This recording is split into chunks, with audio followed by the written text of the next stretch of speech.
Hey, thanks for joining us today. I would just like to introduce a new book series we're going to be giving here. The book of Ruth, one of my favorite books out of the Old Testament. And I hope it's something that you'll be interested in and that you'll tune in to see the series as it comes your way. Ruth is one of those books in the Old Testament, one of two actually, that has redemption as a theme. Redemption, of course, is very important. It's God buying us back or bringing us back into a relationship with Him.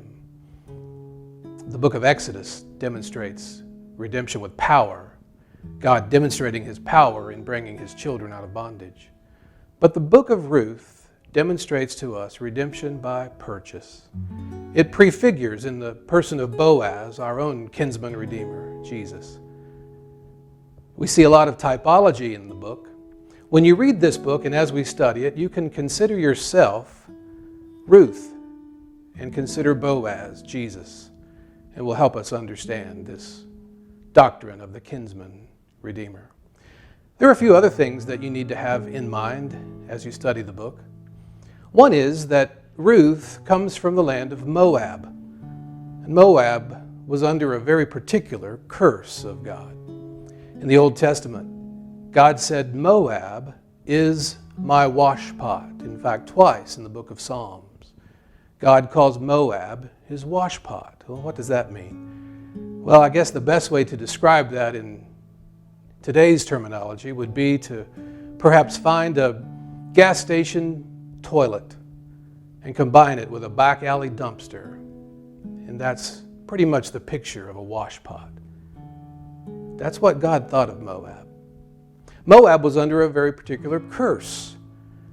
Twice in the Old Testament, God says that the person of Moab could never come into the fellowship of Israel until the 10th generation.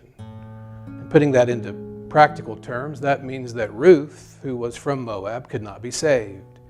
Her child could not be saved. Her grandchild could not be saved. Her great-grandchild could not be saved, and so forth, all the way for 10 generations. So the fact that God goes to such extremes to bring Ruth to the saving knowledge of Himself demonstrates His mercy. It demonstrates how willing He is to save a wretched sinner like you and like me and like Ruth, as we'll see. There's another thing about this book that's very telling, and that is that the book demonstrates the sovereignty of God in the salvation of a sinner. But it also demonstrates the responsibility of man. Now, some people think it must be one or the other, but when we study the book of Ruth, we see God working in the background, in the foreground, in the preground, bringing Ruth to a place where she can put her faith and trust in Him.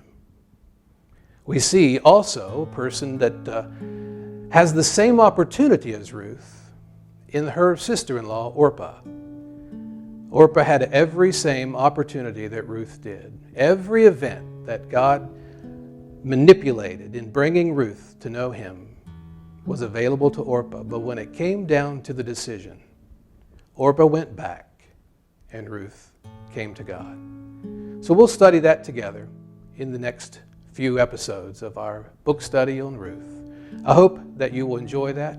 We want you also to make comments or questions in the comment section below. And if you enjoy these videos, don't fail to subscribe. Thank you.